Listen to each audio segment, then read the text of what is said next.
So the top is done now as far as scraping the molding and cleaning it up. And I can turn this over later, but now I've turned my attention to the bottom, which needs carving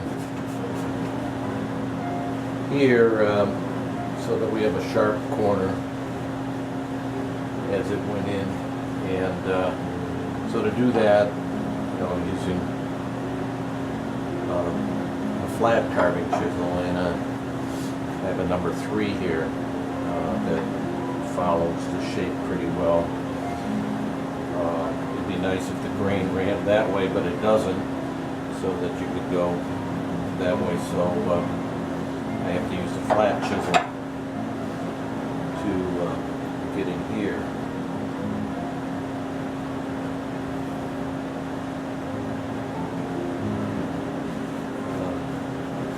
Get it nice, and then I have this scraper that I made some time ago. I used it on chair legs and that, and it has a nice burr to it, and that way I'm able to clean up the sides of these turrets. And it beats sanding.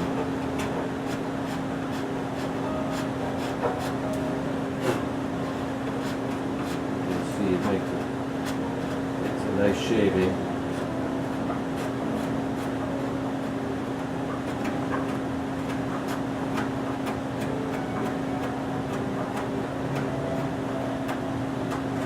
A little tough on the corner there, but it's pretty smooth.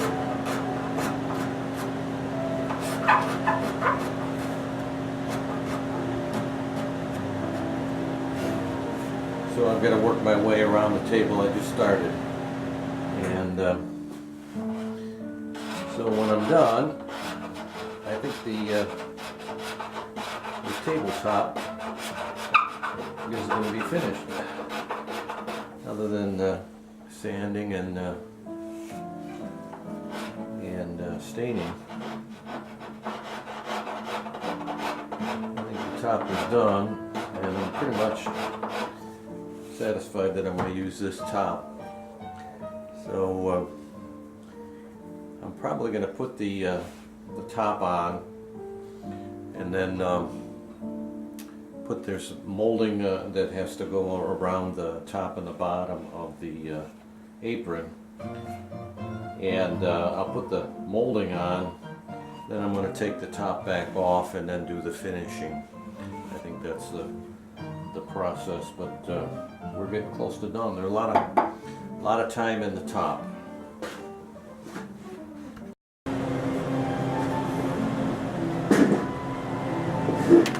So I got one side done, and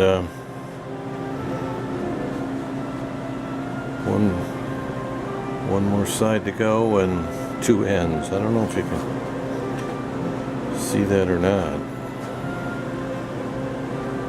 Back up here and try to zoom in.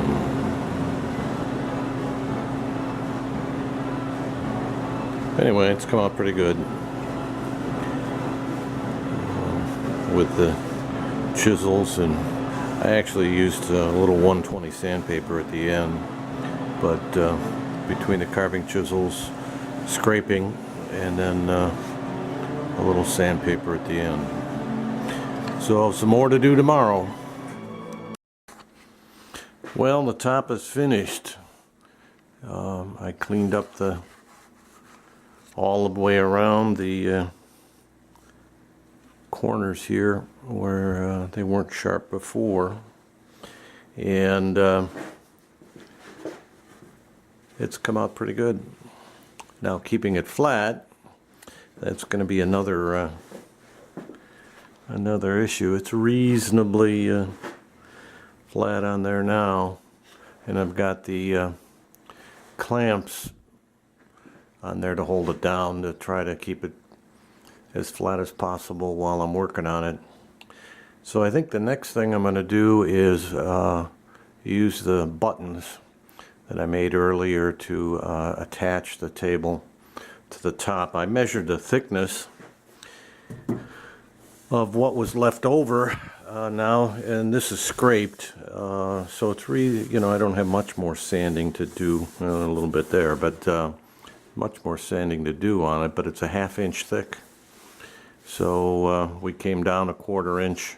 I made it 13/16 originally, and then I cut 1/4 inch grooves around these to make the circles for the molding.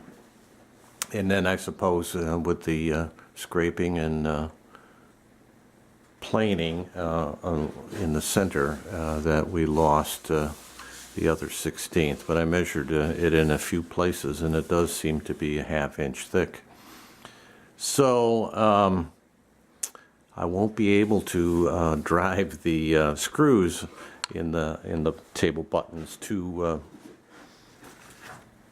deep. These are 5/8 of an inch thick, and so I don't know, maybe 3/8 of an inch.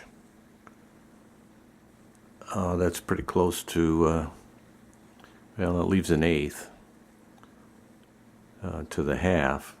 3/8 of an inch deep, the screws into the bottom. So I'll do a little experimentation with some screws. Obviously we want it to hold the top, but they obviously can't go through the top. So that one of the write-ups in the book said that they had put nails through the center of the turrets into the, I mean, at the center of the circles here into the turrets to hold it. Now, but what we don't know, or I don't know, is whether or not that was done originally or whether that was done as a repair at some time during the life of that table. So maybe that's how they kept it flat in those days. Anyway, the table is done for finishing. Like I said, I think I'm gonna mount it. Then I've got molding to make here and here, and I think we're done then, other than finishing.